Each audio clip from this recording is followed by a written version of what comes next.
All right, I'm going to go ahead and call the regular Village Council meeting to order at 7 o'clock. It's January 10th. Can we please stand for the Pledge of Allegiance? I pledge allegiance to the flag of the United States of America and to the republic for which it stands, one nation, under God, indivisible, with liberty and justice for all. Thank you. Madam Clerk, could you call the roll, please? Lori Bourgeois. Here. Kelsey Cook. Here. Maureen Helmuth. Yes. Allison Kemp. Here. Ashley Ross. Here. We have a quorum, thank you. Item number 4, approval of the agenda. There's no changes. Motion to approve the agenda as presented. Support. Okay, motion made by Borjos, seconded by Helmut. Any discussion on the motion? Hearing none, all those in favor say aye. Aye. Any nay? Motion carries. Madam President, Yes. I just want to verify that they're approving the agenda that was the latest version to F, 9F. Yeah, does everyone have Yes. 9F? Okay. Yes. Thank you. Okay, item number 5 on the agenda is presentations. We have none this evening. 6 is call to the public, so this is the time for anyone who wishes to address council, please step up to the podium. You may state your name and your address if you'd like, and you have the opportunity to speak to council about anything that you'd like. Is there anyone who'd like to speak under public comment? That's me. Oh, that's me. Wonderful. If you can step up to the podium. She's new. Sorry, I'm new to this. Sorry, never seen you behind the podium before. Oh, never.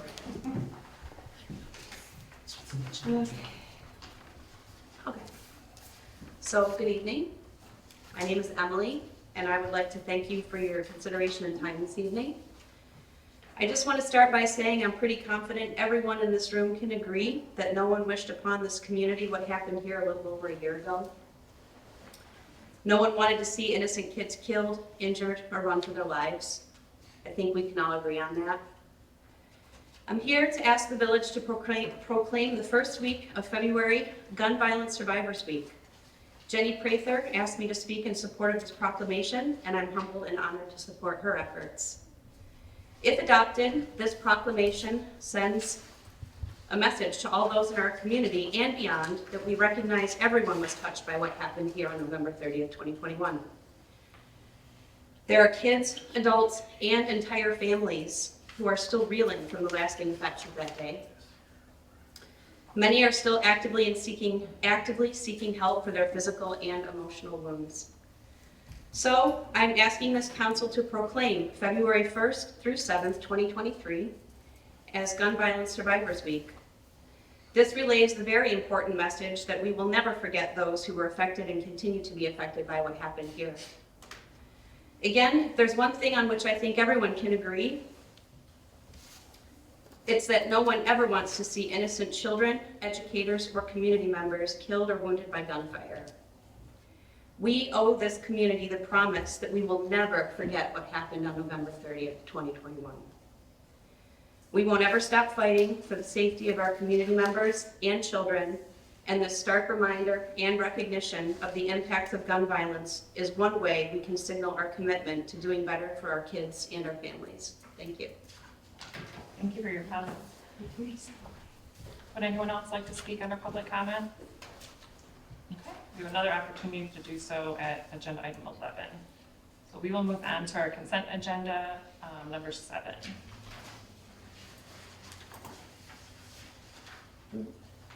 If there's no questions, I'll make a motion to receive and file consent agenda item A, 1 and 2. Second. Motion made by Helen, seconded by Ross. All those in favor say aye. Aye. Aye. Any nays? Motion carries. Thank you. On to 7B.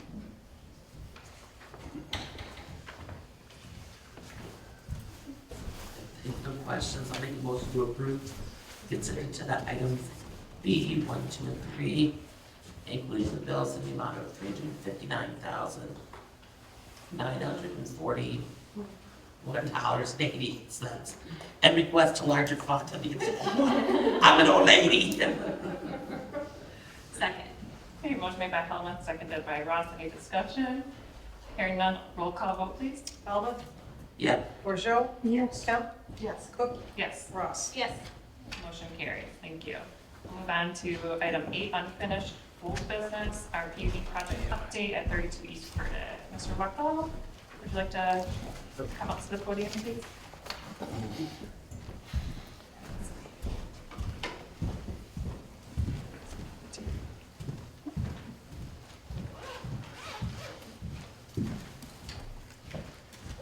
Good evening, I'm Dave Weckel, developer from Oxford. Thank We were here just 2 short weeks ago, and I gave you a list of items that we had completed at the time, and most of that list was deliveries of materials.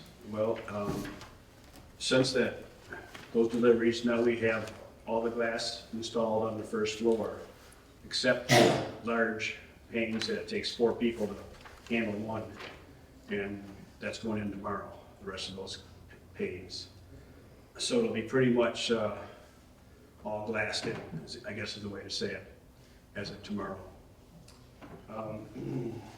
The other thing, we had a lot of custom metal work has been completed in the last 2 weeks. All the coping on the 3rd floor roof and the 3rd floor balcony is done.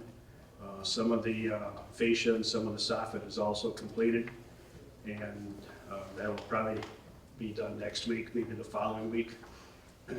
But it's weather tight. That's the main thing, and the roof can't blow off in any big storm. That's what the coping does. It keeps its metal over the top of all the ends.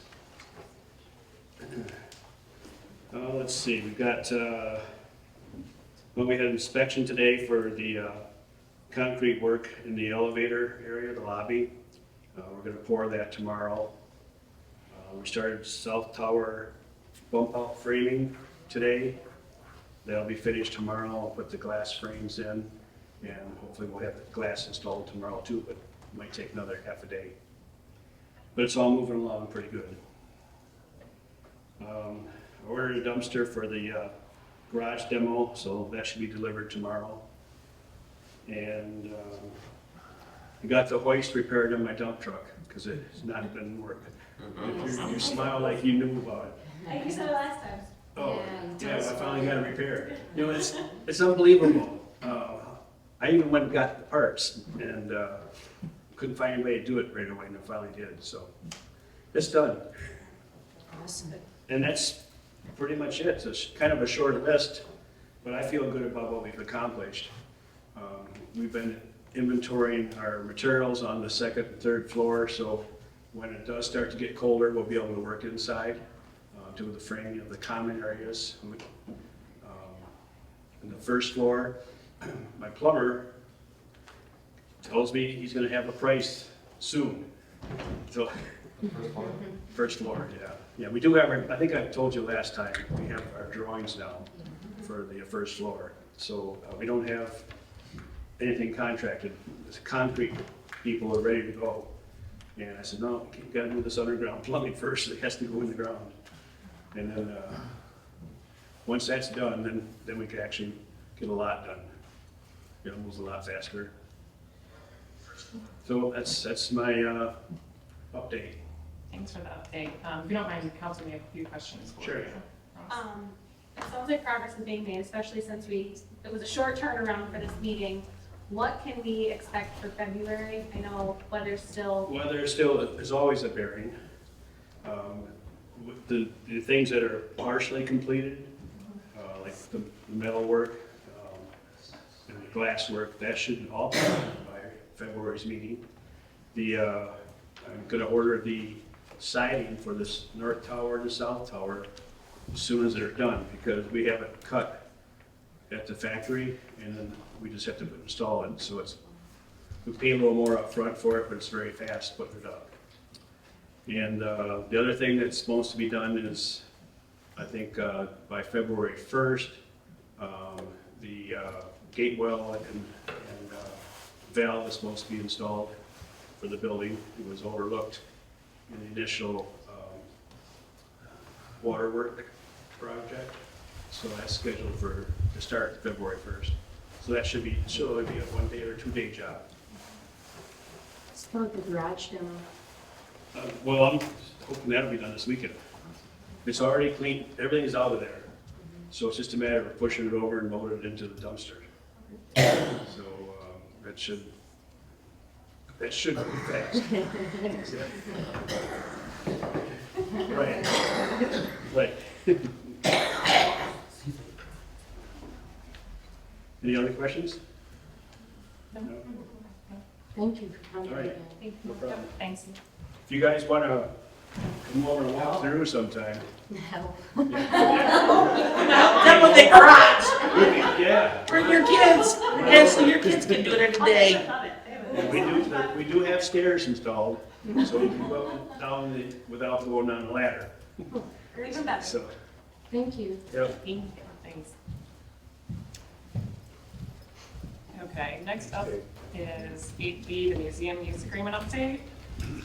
Not receiving any feedback. A couple of members who could have maybe come tonight just to speak personally, kind of say the same though, is they're still waiting to get feedback from the rest of the group to us.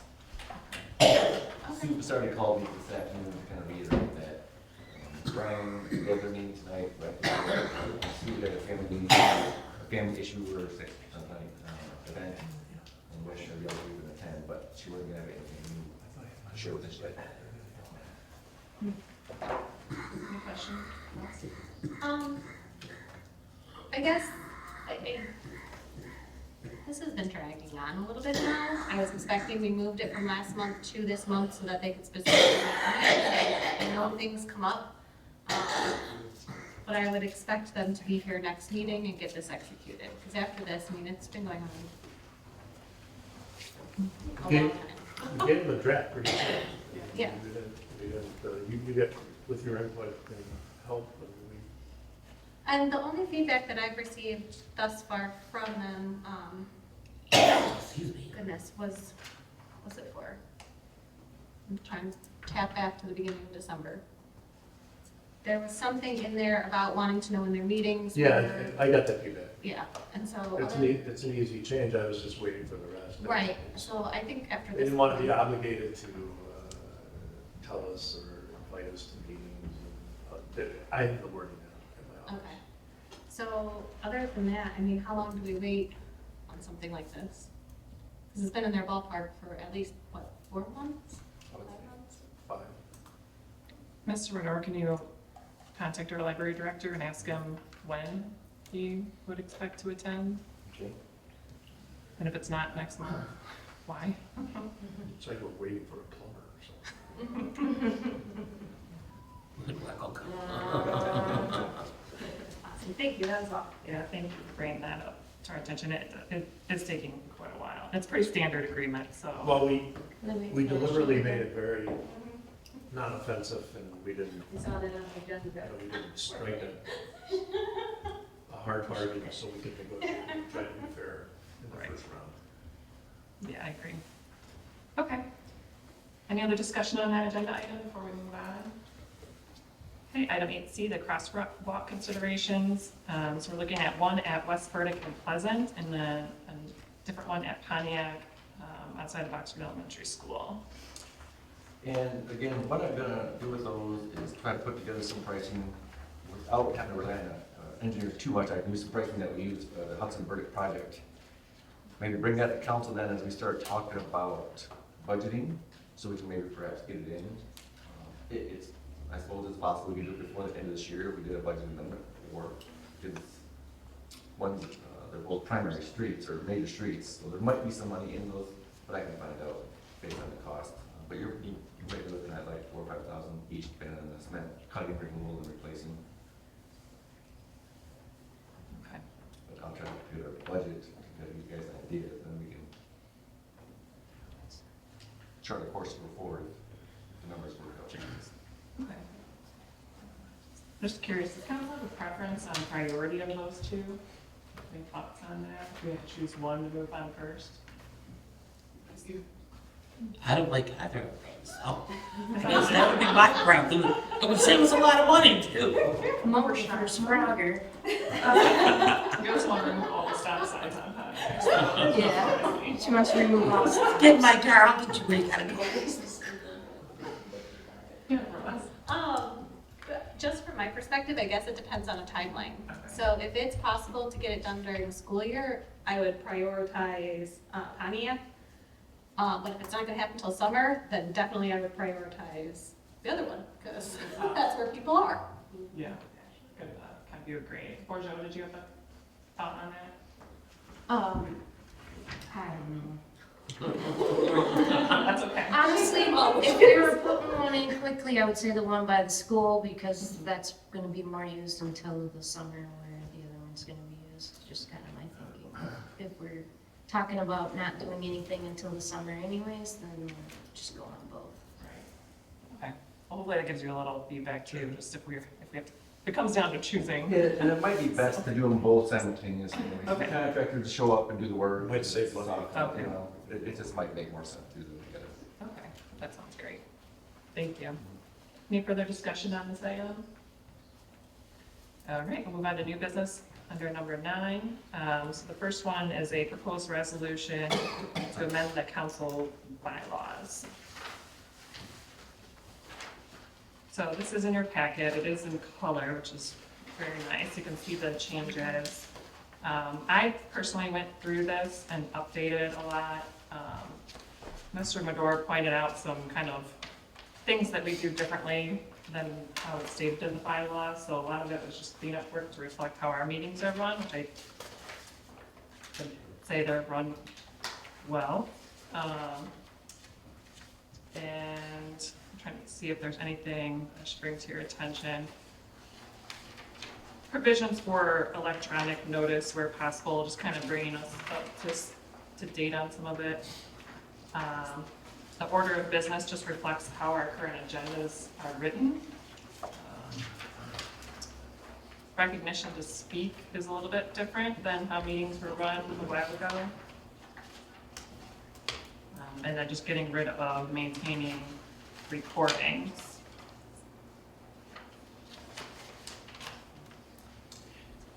Madam President, I had one thing I saw today. In section 3.3, it talks about emergency meetings and calling for special meetings under Rule 2.2. And I went back and looked at that. It seems like that might be better reference under 2.3. Okay. It's kind of 2.2 talks about regular meetings, Yeah, and then the special meetings are 2.3. So special meeting under Rule 2.3. I agree. On the very, very first page, do we have to say a specific day? Can't we just say once a month, pre-published, preferably the same day monthly, with the ability to change it if we say 3 people get elected in and they're like, Tuesdays are horrible, and You have obligations to, produce a schedule for the whole year. The meeting schedule, which becomes your set meeting schedule. And the Open Meetings Act is kind of important on that issue. The public has some rights out there to rely on the certainty of the meeting time and date. Can it say as planned for the year instead of every second Tuesday? You could say when do we do that, Madam Clerk? We do that, we set the meeting schedule the first, December meetings is usually when in the we adopt December meeting, we adopt the meeting schedule for the following year. We could say as adopted on an annual basis, I think I'd prefer, in just, accordance with the open meeting, yeah, we could say that. yeah, give the flexibility to the council for the members so that we don't have good people saying, my Tuesdays, school board's I more get it. important, I'm not. Yeah, yeah. Thank you. So 2.2 would be amended to read, regular meetings, the Oxford Village Council shall hold its regular meetings as provided for in an annual schedule as adopted by council in their December regular meeting. In accordance with the open meetings act. Okay.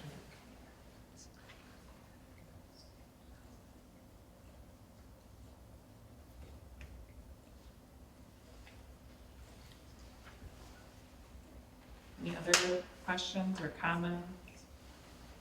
How much time do you give for a special meeting? 18 hours required. Yeah, is it the same here? Is it the same here? Hang on, It says more in here. yeah, I just, just for your, you know, you're giving 24-hour notice for special meetings. The state requirement is 18 hours. I think you're allowed to go in that direction. I Okay, don't think it could be 16, but I think 24 is fine. okay. The Open Meetings Act requires 18 hours notice for a special meeting. So we should change that? You're free to go with more notice, Oh, it's because we're giving more, I see. but you can't go less notice. I Gotcha. just want to point it out, you're a little inconsistent. If somebody was reading the Open Meetings Act, they would say, oh, it's, 18 hours notice. Mhm. And That's the minimum. it's a minimum, so you're fine, just so you know. Change it, just match up above where, like, in accordance with Open Meetings Act, instead of giving an hour that we're stuck to, we just refer back. You could, so you don't have to amend these again, you could say, shall provide notice, as required under, as set forth in the then current Open Meetings Act. Yeah, 'cause You know, because then you don't have to go back, if they decide to change it, you don't have to change anything, because you're adopting whatever is the current version. So upon request of the village president or any of the 3 members of the village council as set forth in the Open Meetings Act. Right. I don't remember, do you know of any other specifically that would also benefit from that type of change? Those are the only 2 that I saw. Was there anything? No, I think we're-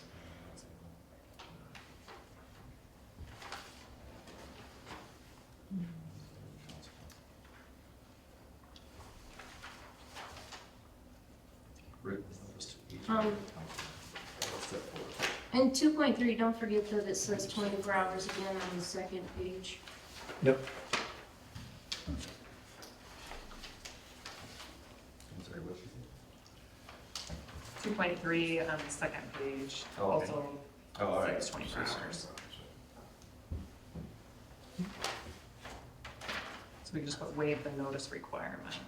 Then should time of meetings also say as scheduled in accordance with Open Meeting Act on the December? Well, you have your time of meetings is set at, So- It's set at 7 right now. you could say at the time The monthly set schedule. forth, the annual set forth schedule. in the annual schedule. Same language. Yeah. I think it's just to give the future council more flexibility in their scheduling. Obviously, I'd keep the not later than 10 o'clock and. Yeah, I liked that too. Yeah. I love that rule. I try to keep it to 9. I agree. I mean, we could say no later than 7 PM, just because that's good for the public, Well, but when you set your. Just whatever you set, whatever the council decides in December to set for the next year, that will be, I think you'll be good enough to remind a future council in 2 years that the public needs a decent time. Yep. So they don't go scheduling for 9. That way they can get done in an hour every week. Yeah, so we'll amend 2.5 to be more general, and just be whatever time selected. yeah. Okay. As noted, like I seen as 2.3, as set forth, or 2.2, Right. is adopted at December.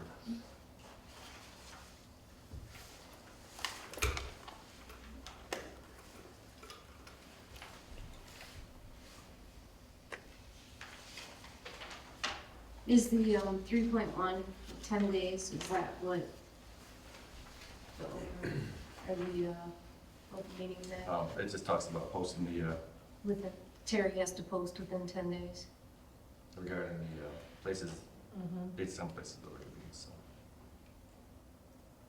Is there ever a time where, I mean, is that what the open meeting, what that I don't know law if that was tied says. to the, I don't know about that. No, I don't know that, I don't think that's. That's just It more just has- wrong. It's just a common sense, The good. only ruling on the Open Meetings Act is if you change the meeting, it has to be posted within 3 days of the action taken to change that meeting, that regular meeting, and that's in the old way. 3.1's easy. Is 10 days always easy? Yeah, Yeah, they actually get posted as soon as they're approved, Yeah. they're ready, then they go. you guys normally post them the next day. So we've got the 10 days out there just to be generous in case something really difficult happens. Yep. All right, we just wanted to make sure. Okay, I'm sorry. Let me, 'cause now she sparked a thought in my head. I want to make sure I follow, read this before I ask a silly question. Okay, I might just ask a silly question anyways. Yes.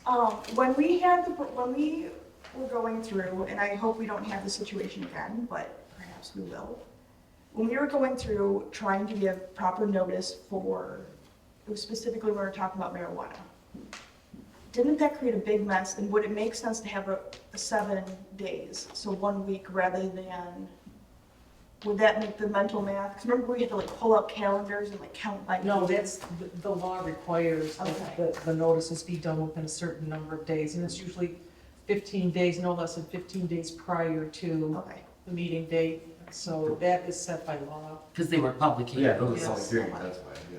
And then you gotta You know what, coordinate that with the newspaper publication. Fortunately, when they recodified everything, they took the public hearing provision and kind of standardized it at 15 days. There was a time when some public hearings were 9 days, and they made it all 15 days. I'm wondering if 9.3 is even necessary for closed minutes of closed session, but that is also directed by, it's just not even necessary to be there unless you're just putting it there to make your members aware. You could say per the open meeting act at the end of these, I guess, if you want to say that's why it's there, or you could just. And it's redundant to me. Yeah. If you wanted the Just say the village clerk will follow open meeting act. Minutes- minutes of the closed session shall be managed in accordance with the Open Meetings Act. Simple. Less rude. Again, do you guys have problems with big fonts? This is way tiny. Well, that's because of the, I wanted to show, if I took the markup off, the color would go away. Right. And I'm sure there's probably a It way to shrinks, do that. it shrinks the font. And so by having those notes along the right-hand side, when I got rid of the notes to make it full-size, the colors and stuff would go away to make it harder for you to Next follow. time, draw a landscape. Maybe. I'll do it on the paper, like a budget, how's that? I'll get you a magnifying glass, Mom. My glasses are pretty good. I would be in favor of just leaving it, because then it's less jumping back and forth. Yeah, because Seeking out pretty information. soon you're gonna have to attach the Open Meetings Act. Yeah. But I think what you're doing on some of these is you're keeping yourself from having to revisit these. Yeah. If, you And know, that makes sense with the first ones. yeah, with the first ones, I think the rest of them are okay. Yeah, I would agree to leave 9.3 as is. It's just good for the public to be able to read and see, this is how we handle closed session meetings. Yeah, because then I say, well, what does that mean? Well, then it's If just it's more right here, they can information to read it. go search out and navigate.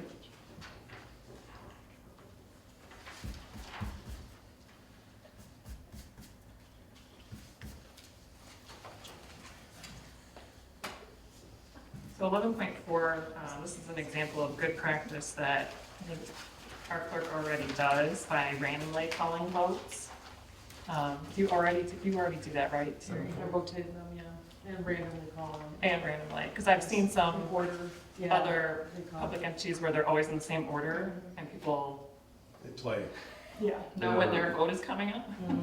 So ours will all be random and not necessarily, how it was written was alphabetical Right. and then switched, but then you can still predict, so.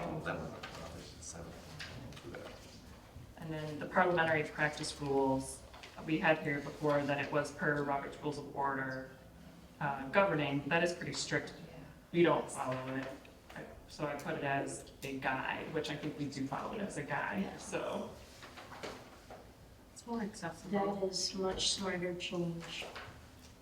And then I let's see like if there's that. anything else. Besides that, the only other significant change was just, I know our past councils have allowed public comment on every agenda item, so we have not done that. I think that we give 2 opportunities for public comment, which we don't have to do. So I think that kind of covers having people speak at the beginning or at the end, anything they'd like, agenda item or not, without engaging in discussion the entire meeting through. So if everybody's comfortable with that. That was the only other significant change that I struck. So, if there are no other questions or concerns, I move to approve proposed resolution 2023-01 for the council bylaw amendment, Support, Subject to the changes. subject to the changes we discussed. I support that as well. Thank you. Motion made by Cook, seconded by Bordeaux. Any discussion on the motion? Okay, hearing none, we'll do a roll call vote, please. Ross, Yes. Albert, Yes. Bordeaux, Yes. Kemp, Yes. Cook. Yes. Motion carries. Thank you very much. Do we get copies of it, then when they're all No? redacted and slid past in a larger font? That's 42 font. Would you like them on ledger? I like it, I can wallpaper my bathroom. No problem. I think you want to cut that one, Casey. Do you want that without the changes tracked, right? Just the, The final The version. final version. Yeah, just email them to them. Okay. Perfect. Okay, moving on to 9B, local food establishment ordinance discussion. So I see this is the Oxford Townships Yes. ordinance, correct? Yes, and Chief Majestic is here, for those of you who haven't met him, I think most of you probably have. He's new to our village council meetings, so welcome. I know he reached out to me, Chief Schultz reached out to me, what was it, like 2 years ago, a year and a half ago, they first established 2 the years. food truck ordinance, and it looked kind of like our council packet. It was a lot of pages, the first version, and they redid it this summer. Yes. Pared down version, much simpler, and the dominant reason I think was to give the authority to inspect and stuff to the fire department on an annual basis. And the suggestion and the request to us was, do we consider doing something similar and or the same? So we didn't invest any drafting time on a new ordinance for you until we heard whether you want to go in that direction. If you do, then we will tailor an ordinance similar to the townships and bring it back. Yeah, it makes sense to have consistency throughout Oxford. It helps out the fire department. Would this be something that Mr. Davis, you would do, or would it go to the planning commission? No, we would draft We do, this. okay. We will take the township's version and remain as close as we can, and bring you back an ordinance that allows the chief to have continuity of enforcement. Okay. If that's the direction you want to go. Right. Yeah. So I think we would need to discuss section 1E, the service area. Or to me, section 1B, location. Nope, still wrong. There We're was gonna somewhere- discuss that. Yeah, there was somewhere in the ordinance that I highlighted in one of these pages that said it could only be on private property. We already have food trucks on public property. Yes, So that would be something we would need to discuss. yes. Our position here at the village, if we have one on public property, they should be coming to us for a special event application. That's kind of how we've dealt with it in my tenure here, is if it's on a private property, we didn't even get involved. It was more like hiring a caterer. I had a conversation with Chief Schultz about what the differentiation, why does a caterer not need an inspection, but they do it? And he explained to me how they have fryers and they have hoods and there's things like that that require fire suppression, indoor fire extinguishers, all that stuff. So there's a little different than a caterer setting up in your garage. That being said, to your point, is there's a location behind Gravel Capital that extends into the parking lot, which is still private for them. So it's possible that their truck could be kept on their private property. It's weird the way those lines go along some of these buildings. Some of them they end right behind the back of the wall of the building, and some of them jog out to the curb, and in that case, it's actually equal into the parking area is their property lines. So that one, they kind of skirt it a little bit, you could say. I've seen them set up in the tent right behind it.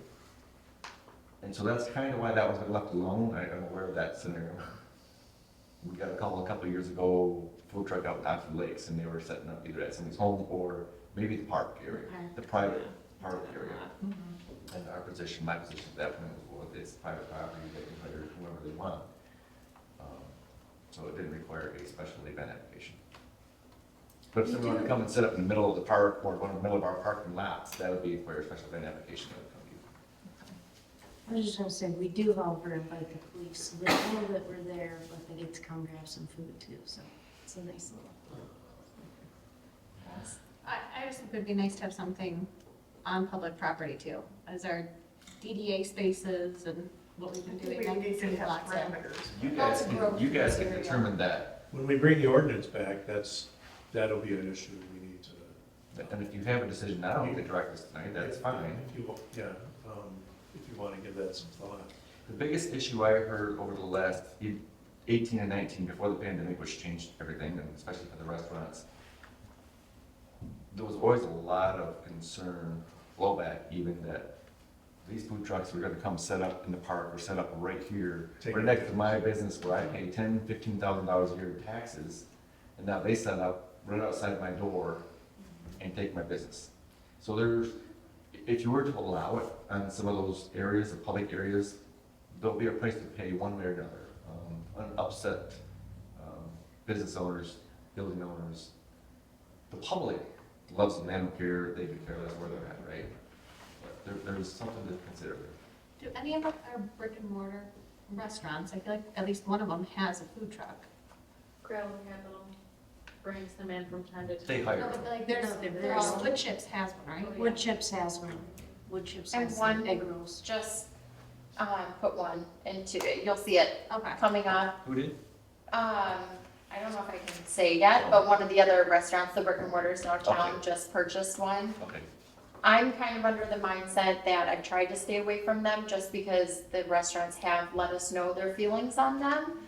But when we do like the outdoor market or something, those vendors are coming in and sometimes that doesn't sit well with retail. So I just think that we just need to be careful what we do. And if we do end up doing something like that, I just would want it to be very minimal and give the restaurants that are here the first shot at setting up a booth or a food truck or whatever they wanted to do outside. Could we waive the application fee for any brick and mortar in district? Application fee of the special event application? Yeah, do we have any fees left? I can't remember. Yeah, no, we waive that. We don't charge anything, but we'll wait for them. No, you're right. It was a $50 application fee that we since waived because of some reasons. Again, 6 of them a year, $300 a year, doesn't make a difference to our bottom line, really. It's more of the impact on the residents, restaurants and businesses, I think you have to be involved. Thank you. And again, on private property, private property is private property, right? Whether it's somebody's home or a business, homegrown, owns, their building extends all the way back and over to East Street. They could set up back there all they wanted on that private property. A lot of people think that's our parking lot, but it's not. So, do you want us to give you our ideas tonight or send them to you in the next month or whatever? Or do you want to go ahead and try to put something together based on this and then bring it back to us and then have us give you? I don't think there's any rush to have it done at February. The last version of your sentence. Yes. Okay, I want you to do something. Hey, I tonight will is, make a motion that we ask Bob to go ahead and, I'm sorry. We're gonna bring back to you a draft ordinance that is very mirror image of what the township has done. But we will point out the areas where we think you may want to differ a little. So then we can discuss it at the next meeting. and we can obviously get that to you the previous week or earlier, pending, if we have it, because it's, Yeah, a lot of it's already done here. There's not a lot of recreating. and then you can put your thoughts into it. Can I just ask that you also get it to the DDA so that they can maybe just give council the feedback that they know? Yeah, they meet Monday. I mean, I'd just like to be sensitive to our businesses, that's who we want to support at all times, and bringing outside businesses in. It brings people there in the first place, which is great, hopefully they stay long enough for 2 meals and they go sit down, but, you know. Got it. So there's a motion on the table to ask our village attorney to move forward with drafting an ordinance to regulate food trucks with notice to the Downtown Development Authority as well. Is there a second? Support. Motion made by Bourgeois, seconded by Kemp. Any discussion? Well, I have a question. Last summer, the planning commission discussed doing a mobile food truck ordinance. Is there any reason you wouldn't want the zoning ordinance? I don't think it's, I think this is a code, and I don't think it's a zoning ordinance. I don't think we're regulating permitted or non-permitted uses in the zoning district. So is this a use you would allow anywhere in the village? Well, anywhere, yeah, any private, I think we're gonna, that's what I need to hear from you from. Do you want it to be just on private property? Then it could, generally, people could, if they could fit a small food truck in their backyard. Well, I don't know if we want a food truck operated at 52 West Main Street or on Putney Street. On the street. So I In think, your backyard. It's a popular graduation room. well, once we see that and we start to hear your comments, it could be possible that we remand it to the planning commission. Just thought, I understand what you mean. I Because- always have them. I because, usually keep them to myself. Because you may take a position at your first review, we don't want them in residential areas. Right, maybe that would be a position somebody raises. Then I think you're getting into zoning and maybe we would remand it to the planning commission. I would just think we want something that says, hey, if you're gonna be, this same truck's gonna be coming in the neighborhood over and over, every Monday through Friday, Right. that might be a little something different. Right, but I think if we need to know our policy direction on this issue before we would remand it anyways. Yeah. Let's see what you got, son. Okay.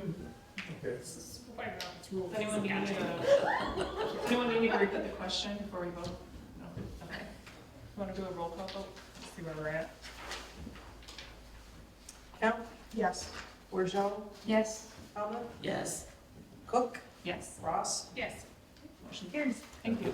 We look Well, forward she to that. just Mr. wouldn't Monroe? be- Yeah, I didn't need to speak in motion, I just, for instance, not Marketplace, that's the place, Marketplace Mall had one this fall. That whole entire area is private property, so, when we heard about it, our code enforcement guy went down there and checked, everything seemed to be fine, they were on private property. Sounds like they did okay, it's a large parking lot, a lot of people around. But that's a for instance of where something on private property might flourish, but then also private property is like you said, Pontiac Street or Dayton Street or something. Thank you. We look forward to that. Okay, moving on to 9C, the proposed fire prevention and protection ordinance update. This is something that Chief Scholes kind of mentioned in his exiting remarks. Yep. You need to get that taken care of, so here we are. And I talked about that tonight. Chief, would you like to give us what you really would like to see come out of it? Remember, we're all watching. That's good. Good evening, council. Matt Majestic, new fire chief, been here a year and a half, but 10 days now in the job, so. What we're looking for is a fire ordinance that will basically make things easier for us to make things safer within the village itself, right? We have, within the township, we have stuff already where we can step in and take care of business. Within the village, we just want to have the same abilities and same authority. And we don't want any issues or create business problems. We want to actually help the business owners and make things better for them from a safety standpoint, from our point of view as well, so. We need an ordinance that allows the fire department to enforce the issues as opposed to say, hey, this would be a good idea. Right. You need some teeth. And so we need the enforcement capabilities as set forth in the township. We need some, we need teeth, right. We need people to, it's fine that a business owner will say, oh yeah, I'll make it right, I'll make it safe. And then we come back a week later and they didn't. Well, I'm gonna do it. and we come back a week later and they didn't do it. We come back a month later, they still haven't done it, right? Without having something to then enforce upon them, Yeah, you- what's gonna make them do it? Agreed. So we are already working on that draft, we'll bring that back for your February meeting in a proper size font. And this is for rentals? No, this is across the board. This is that general fire enforcement provision to allow basically, we're extending to the fire chief the same enforcement capabilities that he has in the township into the village, which should have been in place. Yes, let's do that. Yes. And just so you know, when he's talking about those who didn't come back corrected, he wasn't talking about the village here when he came and checked out our fire. We took care of our fire. Right. Good. So Chief, we'll get that over to you in advance. That'd be great, yep. And then maybe you can take a peek at it before the next meeting. And I'll be working, actually, a lot of my ordinance stuff and the mobile food truck stuff, all of that, the enforcement and inspection stuff is going to be going directly through our fire marshal, BJ Franz, and Inspector Sarah Racer. They are the ones that are out there doing it day to day. They are the ones that know what works best and flows best and is the most consistent with what they're doing and what businesses are doing, and what businesses need to be able to do. Right. So, they're gonna be the ones, they're the ones out on the streets doing it. So, I've given them the charge of, trying to do the best they can to help the community get on, in a safe position, right? So. Great. So you don't need the ability to go in, you need the ability to. We have the ability to go in. I have the ability to go in right now. Yeah. The thing is, where we are is, I can shut them down. We don't want to do that. Yeah. Nobody wants to do that. We'd rather come in, do our inspections, make suggestions, tell them where they have infractions and things that need to be taken care of, right? And give them the opportunity to fix those things, so that we don't create business problems. Nobody wants that, But I also, without having some teeth, as you said, my only option with teeth is to shut them down. And I don't want to do that. Nobody wants to do that. Okay. Thanks, Chief. Thank you. Thank you. It's so nice to see we're still referencing the OES. Yeah. Again, you'll see that in numerous times. In Boca, there's a building code, that's gotta go. Great. So we're all set on that. You don't need a motion. Don't need a motion. Thank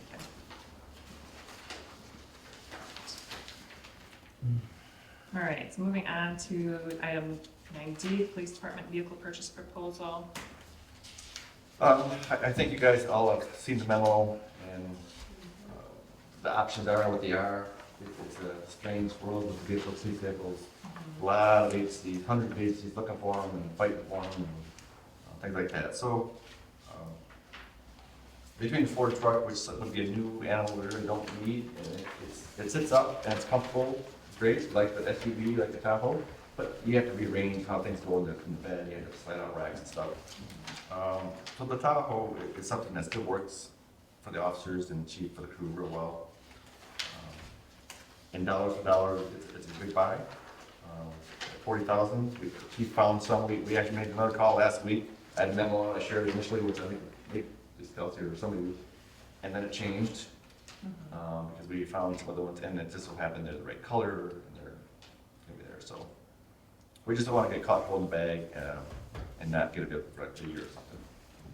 How much would the extra cost beyond the $40,000 be typically? So the fitting is $15,000 to $18,000. Okay. So you're not asking for approval for that, you're just asking for approval of the 40,000 Well, plus? that'll be that, right. Okay. So the Plus any approval, extra the costs. recommendation is approve the purchase of the 2023 Tahoe, 40,000 plus any dealer delivery and title costs and required upfitting costs yet to be determined. Gotcha. Again, because they vary a little bit, and their costs are going up. 5 years ago, you could have Tahoe outfitted for 10. Now it's 16, 17. Those vehicles, Tahoes, and so much better resale value. And like I kind of pointed out in the memo, instead of getting 80,000 miles out of sedan, you get 120 out of that, so it's a life and a half, basically. and then the resale is at least double.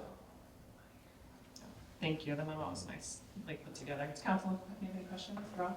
I just have one question. So in the memo, there's 5301 has been having problems, but that's the 18 Chevy Tahoe. We're talking about buying a new Chevy Tahoe, and this is like middle of the pack one we have mileage wise, so I don't know if you can. Yeah. We don't think it's a serious problem. I don't. Good evening, council. Do you want to hear my question too, that you might want to answer with that? You want to go first? No, I just think if you might want to be easier to answer, though. However you want to present it. I have questions. Do we need just, No, wait a minute. But first, can I talk about the crosswalk? no, do we need just one, really? Yeah. Seriously, Just what? do we need just one? The vehicle? I would love to have more than just one, but the question, I think that, start with 2018. The 2018 was a lousy year for the Chevy Tahoe. I've talked to corporate, I've talked to other police agencies, even the sheriff's department. 2018 was, for some reason, a lemon year for the Tahoe, and everybody had issues with that. Since then, the Tahoe has been a good vehicle. It's actually cheaper out, it's actually cheaper than the Ford Explorer package. Ford Explorer, the Ford model actually added $10,000 on their sale of their Fords this year, which made the Chevy Tahoe cheaper. So basically, it's hard to get police-made package vehicles. Instead of just buying a vehicle off a lot, they have to be made especially for police agencies. There is nothing available out there. Matter of fact, if you think of the three for Dodge, Chevy, and Ford, Dodge was going to be basically the cheaper out of the three if you go to the lowest bidder, but their guy tells me they can't get chips and they don't know when they can get a chip. I said, well, I'm just hearing that some of these guys are getting cars after a year and a half. I'm like, okay, I can't rely on when, or you don't know when I can get a car. So I went on to our Ford dealer. Ford dealer is where we got our Explorer, because I was assuming the Explorer is going to be cheaper than the Chevy Tahoe. And he says, well, no, we don't have one. Maybe we'll have some in the spring, and this is going to be the cost, which actually was $5,000 more than the Chevy Tahoe that I put on the sheet there. And he says, well, we have pickup trucks available in our lot right now that are police rated. But the cost of outfitting these pickup trucks was somewhere around $22,000 because of the pickup bed and the things that you need, the tools, or the components that you needed back there because of everything, moving around and all the things that we need in these vehicles that we put in the hatchback portions of the cars. And then I called Berger, I say Berger, it's Berger Chevrolet actually, and these are all government bid vehicles, so we're getting the police pricing for these cars, which is where we got the Tahoe originally from. I got a bad quote, first of all, when I didn't talk to, and Bob Evans, and no, he's not the one that owns the chain, he's actually one of their dealers there. I must have talked to one of their show guys when he gave me the original price for the Chevy Tahoe. He says, oh, I don't know who you talked to, but that price, no, that's for our showroom model. He says, for the police, this is your cost. I'm like, that cheapest things. Okay, that's actually cheaper than the Ford Explorer, and I can get it now here in January instead of waiting on maybe spring, and then we got to outfit it. By the time we outfit it, our outfitter is even saying, oh my God, I've only got one guy, so it's going to take this long, and we may not have a car outfitted if we wait until spring or summertime by the end of the year, maybe beginning of next year. So if Berger Chevrolet has this vehicle, it's already police rated. We're already getting the government rate on the vehicle. It's kind of a no-brainer that we attach ourselves to that. They're getting 7, and he says we need a decision, or these 7 cars are gone. They've already got agents here saying yes, we want these. So that was the reason for the letter. I guess we won't know if the 23 Tahoe is junk until later on. Oh, I will keep you informed. It wasn't a model change, right? Since 18 there hasn't. No, this year, that's not true. You've mentioned like 3 of the vehicles all have issues. I know we hired a new officer, and we put him in an old one that was saved for certain times. I really am seriously wondering. Cars are going up, the Ford already went up 10,000. They're going to continue to go up, and then they're starting to make the changes to electric, which is going to be very difficult when that starts to happen. I don't know what we have budget-wise, that's, it probably be looked at, but if we have it, I mean, Well, that's true too, because the next time we put, I would ask, request for a vehicle would probably be budget year 2024, in July 2024. And obviously, yes, there'll be a lot more then, and whatever the availability is, then we have to rely on that, so. But the price of everything's going up. We can't buy everything right now for the next. no, but we've got 1, 2, 3 vehicles that are consistently meeting some decent record. All of them have mileage of, let's see, one has 60, we've got one at 90, one at 80, another at 90, and we're all high miles. Well, I get they don't travel far, they travel a lot. We have a whole new officer, we didn't get a new vehicle with him. Just to, But we're getting a new vehicle now. right, and this one's going out. I mean, transmission's gone, if we cannot have to fix the transmission, we'll assume that vehicle would. I don't know why we wouldn't fix the transmission. That's gonna be our next move, yeah, to get it checked out.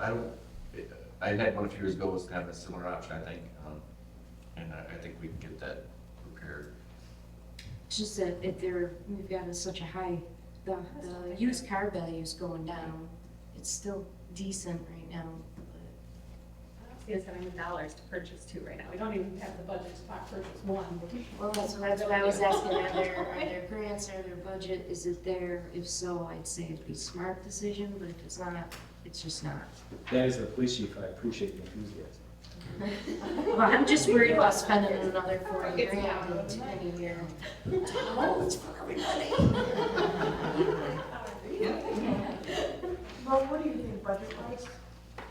Put you on the spot. Fixed budget is never. I don't like like hearing to, your opinion. I don't like to spend any money. I know you don't, but I like But I to hear do, your opinion. it's time for patrol car. We should have been putting away some money every year, knowing we're gonna need patrol car. This is 2023, which means it's 3 to 4 years since we've had a new one. I think a lot of these cars can go a lot farther than these mileages. I think chief needs to get out there, right, clean them all up. You and Sean on a weekend, really vacuum them up, they'll get them going farther. And who are we using for maintenance? And when a car is clean, actually, that's pretty It does. Who are we using for maintenance right now? We are using Firestone now, which is in Lake Orion, because Pet Boys went out of business. And you- But we had already switched to Firestone when they started, before they, It might be interesting to have them take a look at each patrol car, get their opinion on the condition it's in, what they think it might be able to do. well, they'll give you that. Well, I'm sure, when they tell you it's gonna catch on fire in a week, we'll see that. Every municipality, they will tell us. Yeah, I don't know anybody at Firestone yet, so. Yeah. They've been doing really great since we've moved over to them, and it's kind of like NASCAR, they really do, they consider us priority, and they get us in now, so they're treating us really well. But we had talked, when we talked last week, when we were looking at the pickup truck, weren't we? The three of us, we were on the phone. Yes. Yeah, But then we got off the phone and talked, went back to Burger, and said, man, that seems like a crazy price. Yeah. I just wanted to make sure it was, yeah, and then I walked out of the office, and I went back and made a call, and I talked to Bob Evans, not the owner of the chain of the businesses that I mentioned. He said, no, that was a well, you must have talked to my showroom guys, this is the cost for the police rating. We were told like 56 grand when that was for the loader tackle on the showroom, apparently. Well, we got the price high. The price went $40 for the police interceptor. That is going to be on site this month. Yes, middle of January, he said, yeah, which is coming up. So you're gonna make a I motion? am. you've been on your breath this whole time. I'll make a motion to approve the purchase of one 2023 Chevy Tahoe for $40,000 plus any dealer delivery and title costs, and additional required upfitting costs, for the vehicle. Support. Motion made by Good Rob. question. When, before it's outfitted, I'd like to know what those costs are gonna be. It's just saying, and with the price of the outfitting, I'd like to know what those costs are gonna be before you do that. Sure. Thank you. Okay, I'm gonna go tree hugger for a second.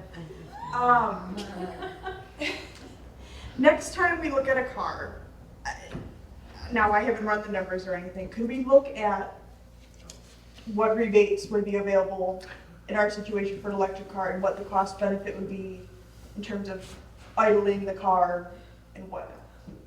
I think we're getting pretty close to that. Yeah, absolutely. Yeah, and the cost will be higher. But I know, I'm hoping that the Definitely. rebates. and- yeah, I think we're all going down that road eventually, for sure. Yeah. Yeah, but this one, honestly, Yeah. this was the better deal because we can get it now. It's actually cheaper than the Explorer that we would get later at some point. So we're saving money, we're getting a vehicle now that we need, so. Can we start looking for grants? Just be available when they come up. If only we had a council member who was good at grant writing. Yeah. I don't know who does, I don't do. I don't know. If they need us refer to AE. All right, let's call the roll on that All one. right, we got a motion and a second, right? Sure do. Yeah. Vote. Yes. Ross? Yes. Elbeth? Yes. Kell? Yes. Borjo? Yes. Motion passes unanimously. Thank you, Chief. Next up, 9E. We have Councilmember Ashley Ross's letter of resignation. Move to reject. I'd like to make a motion to adjourn. It's a sad day. But I totally understand exactly why you need to resign, and you have given the Village of Oxford a lot of time and hours, and so really appreciate that. You're irreplaceable, but we'll do our best. I'll do We're replace supposed to. We have to, so. Thank you. But yeah, thank you. Is there anything you want to say? I just want to be clear why I'm resigning. It's not a secret. When I was elected in 2020, obviously life was different, but I took a new job in 2021 that I knew would involve travel. And I got really lucky because there was no travel.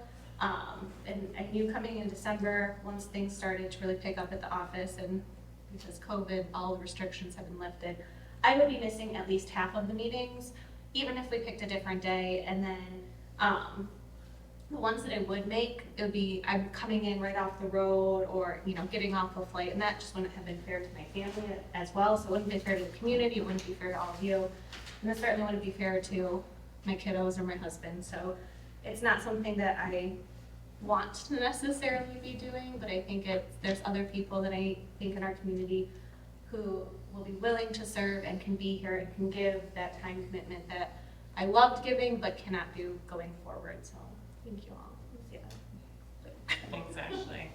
You do, you gave me a big relief from serving on the Downtown Development Authority for quite a while, so I will step back into that. They're great. role. They're not that bad. They're great. It's a part Hey, it's come a long way, Training. so I do not mind stepping back on nowadays, so. But with that, just wanted to note as well, the DDA designee, so. I'll move with regret to accept Councilmember Ashley Ross's letter of resignation. Support with regret. Supportiveness. How did I? If she wants to take that opportunity, she can. She wants to second herself. Made by Cook, seconded by Kemp/Ross. Do you need a roll call vote on that, or voice vote's fine? Voice is Okay. fine. All those in favor say aye. Aye. Any nay? Motion carries. Thank you. 9F is a proposed resolution 2023-02, Gun Violence Survivors Week proclamation.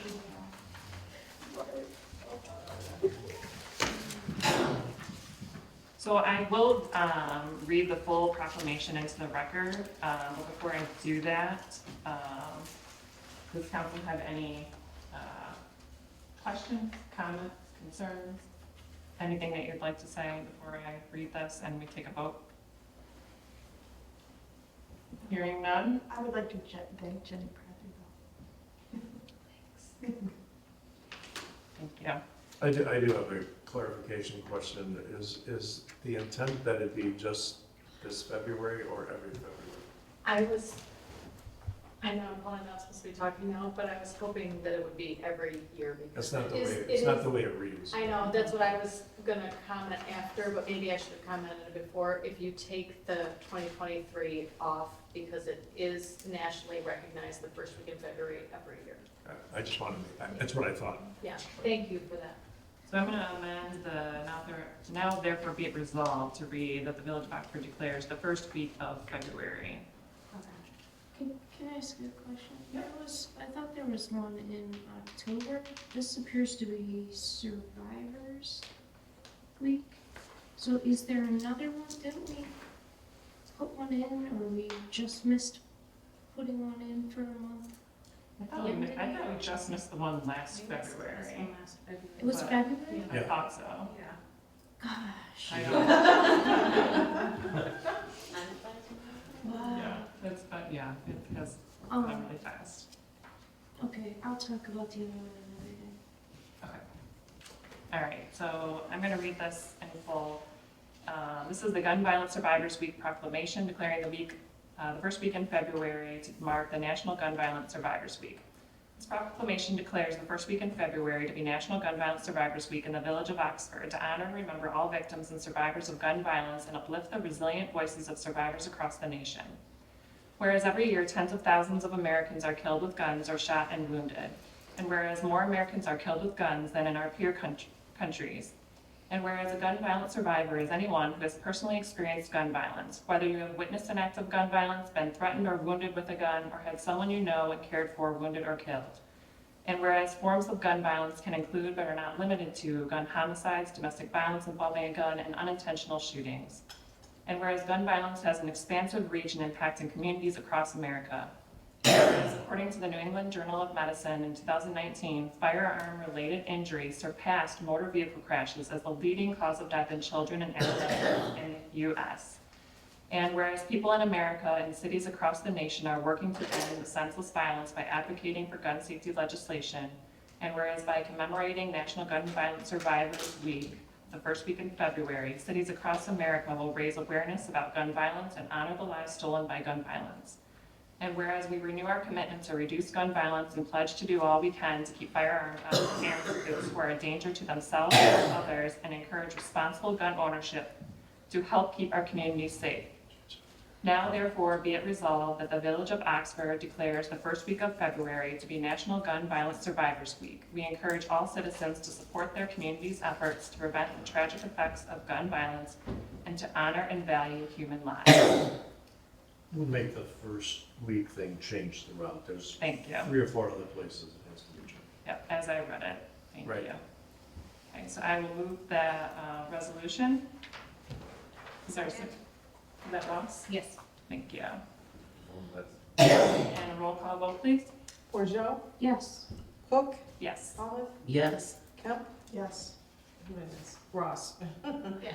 I'm still here. The motion carries and the resolution is passes unanimously and that proclamation is adopted. So thank you to our community members who are here tonight that put this together. Really appreciate that effort, and thank you for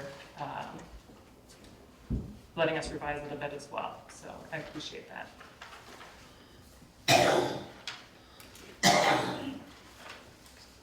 Any other comments before we move on to item 10? Okay, items removed from consent agenda, there were none. This is the second opportunity for public comments. Would anyone like to address the council or public comment? Please feel free to step up to the podium.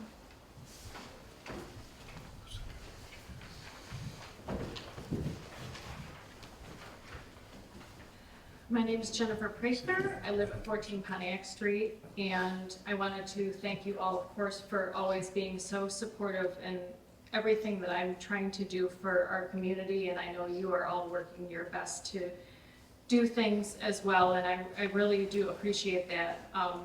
Just a little backstory on National Gun Violence Survivors Week.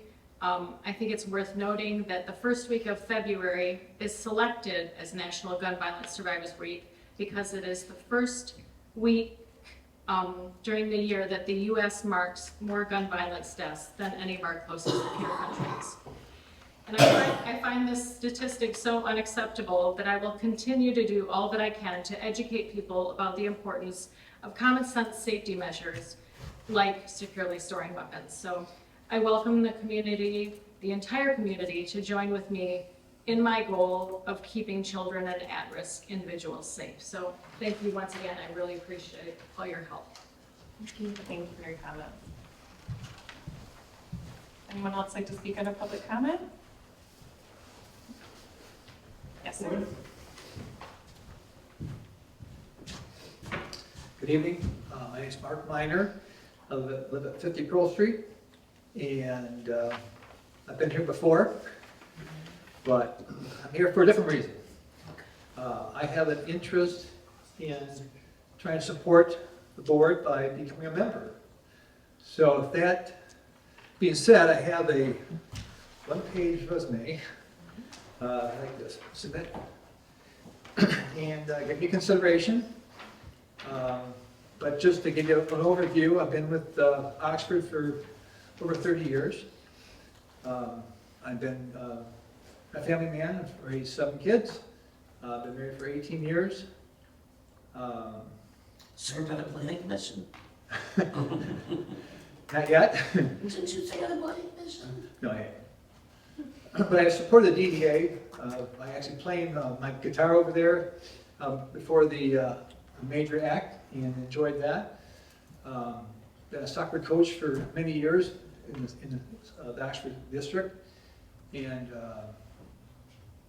attempted to be on the Oxford School Board, but didn't quite get in there with the writing application, but that's okay.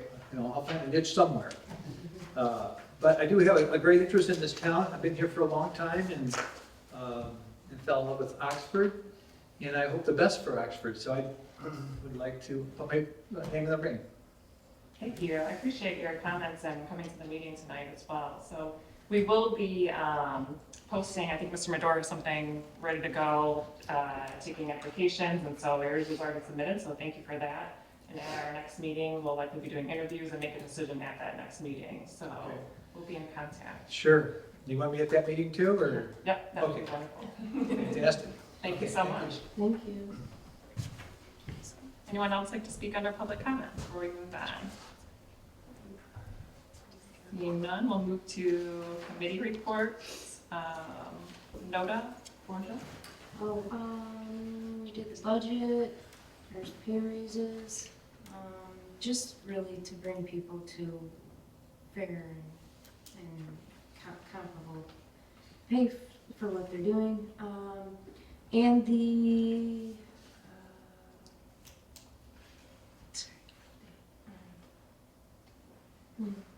director is coming on. She was like part-time, so she's actually going to be over to NODA full-time now because there's just so much going on with the transit authority and the changes that may be happening. We've got some vehicles that we're waiting on through grants that have been purchased, and she'll be getting close to doing the new parking lot and everything. So yeah, I think that's pretty much my updates. Thank you. Excellent, thank you. Helmut, Planning Commission and Cable Commission. The Cable Commission is not bad. The Planning Commission meeting I was not at, because I was this close to dying. There was someone in the office who was there though, who might want to tell us what happened at the meeting. Well, we had to table the Clean Hub car wash because they didn't have enough information, right? We got some stuff last minute. And then there was just a approval of a sign for Paramount, is that what it's called? Yeah, so just a special use sign, I think, for that. That's all. Thank you, dear. Thanks, Michelle. Next is DDA, Ashley and or Kelly, if you want to come up. Okay, Ashley, I'm thank just you. gonna soak in the last moments. So we did, I think, correct me if I'm wrong, at the last meeting, we did go through your end review of like what was going on with DDA, how many grants. Am I losing my mind? I was not at that meeting either. Okay, I just want to make sure. So upcoming, we have Ice Fest next month. Right now, I think the biggest thing that we're working on, we called a meeting last week Friday to make a resolution to purchase a trolley. So the trolley that we currently get is owned by Smart. They put it up for auction. During that time, part of why the reason the trolley's not running right now is one, because it's cold and doesn't like cold weather. But two, it has to sit and rest while it's up for auction. So the auction closes next week on Monday. So we did look at a few options, made a motion, and our director is bidding on it. So hopefully all goes well. The first post that went up, I don't know if they corrected it or not. You can nod. Did they update the post at all? For what, I'm sorry? Or showing all the problems with the trolley? Oh, no, they did not. Okay. So it just classifies it as is. Okay. And if somebody wanted to get an inspection on it before the auction is over, they do have the ability to do that. Thank you. We're currently the highest bidder, just for record. So we're bidding on our We're trolley. bidding on our trolley, so that Smart is no longer the owner, and that Oxford is the owner.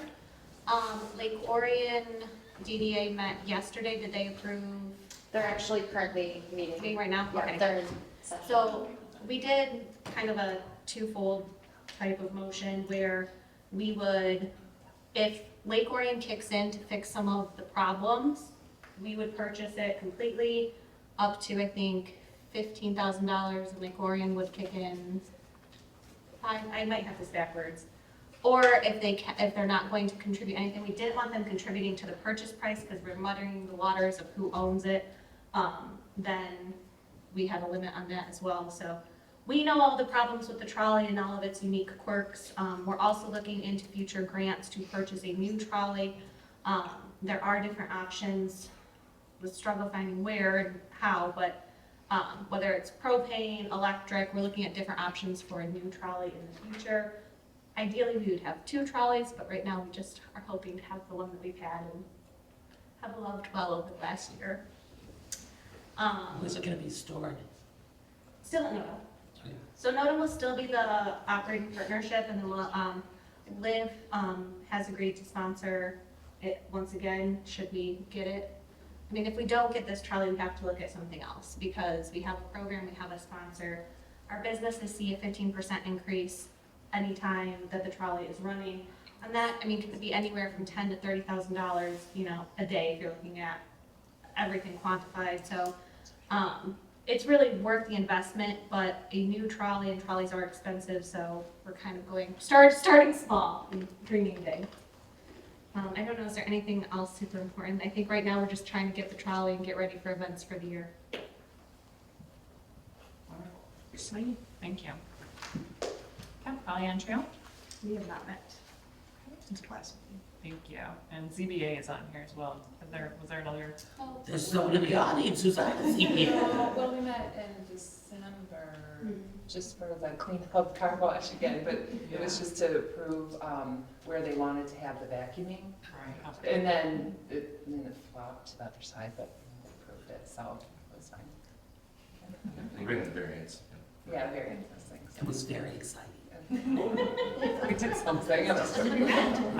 All right, move on to 12G then, manager, clerk, staff, attorney reports. Mr. Madore? We did bring on a new full-time DPW worker beginning January 3rd. We were pretty happy that we got 4 to 5 good applicants and narrowed it down, and we have a nice young man up in the Pierce County driving this way.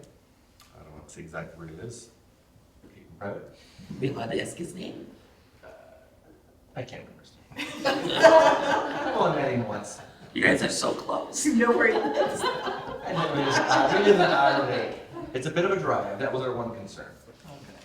But then apparently, you know, they discussed it and they came back for a second interview, him and another young man, and all things being considered, he still went with this man, and it's working out great so far. That's wonderful that you had like that many good applicants. I was so actually. worried that we were gonna get 0 to 1. Yeah.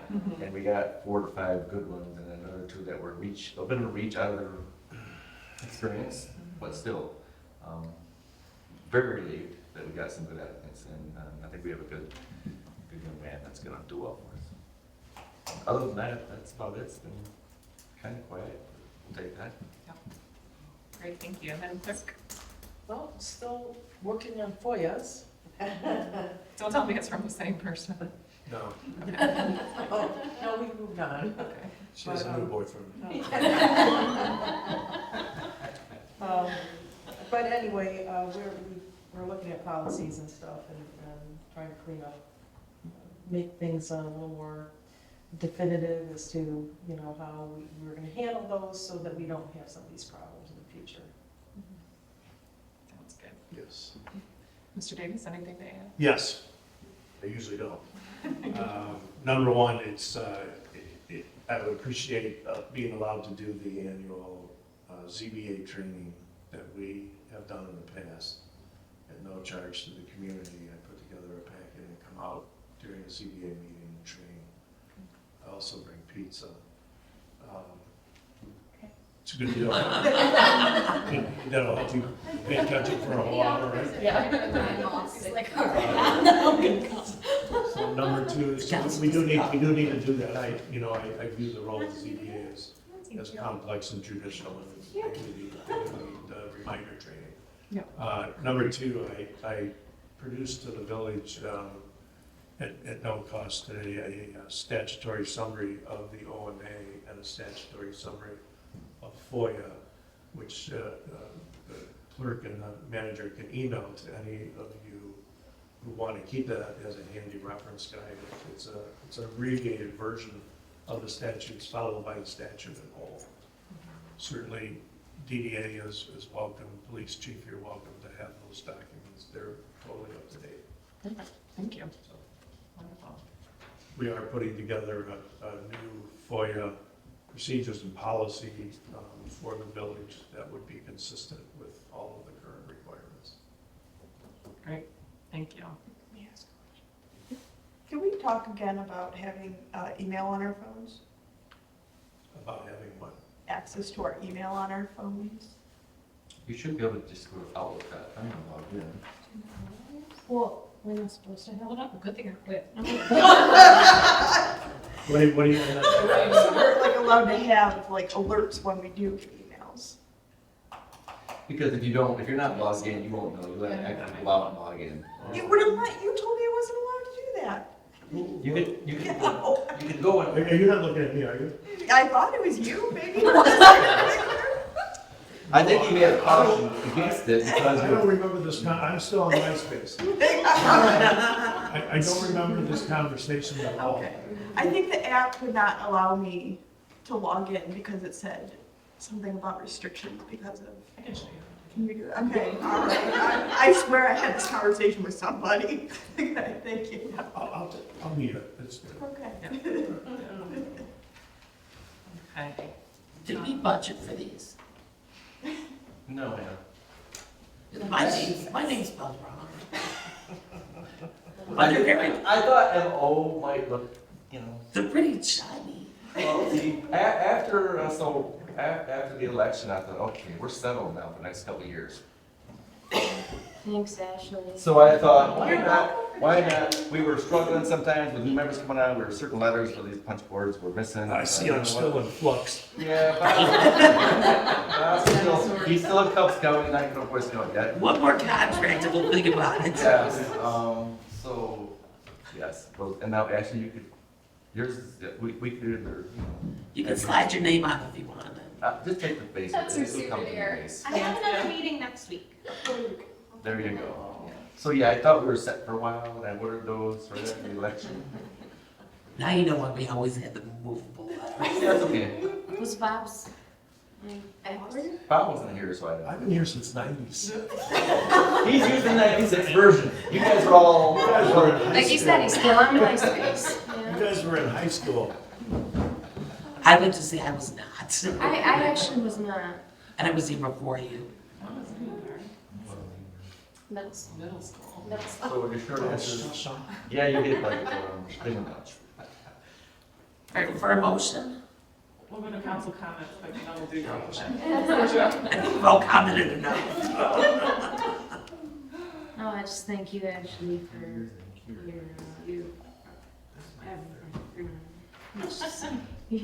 your enthusiasm, your experience, and your commitment to this community has not been You'll be highly missed, and thank you. I will not thank you. Just go, just go. You know how I feel. No. But thank you. Thank you all. I'm sorry I fooled you and got my name tag just to go. I really appreciate it, and you all know where I live, and I still want to be involved as much as possible, and I'm still here to do volunteer work. I just can't make the meetings. France. Yes, absolutely. So if we're talking about grants, even if I thought you said France. I'm like, France. are we going to France and going to illegal? that'd be fun. So I'm still here to write grants if something comes up, whether it be with, the memorial, the DDA stuff, police chief, if you have anything for the cars or something that comes up, I'm happy to work on it. I just won't physically be able to be here. Museum, all things. Thank you. Okay. Ashley, you have a tremendous asset to the council and the DDA, so thank you for everything you have done. I very much appreciate it. You will be missed. I echo everyone's comments. Thank you very much. You know how I feel. Appreciate everything though, too. So, okay, Mo, do you want to make your Motion to adjourn at 8:26. All those in favor, aye. Aye.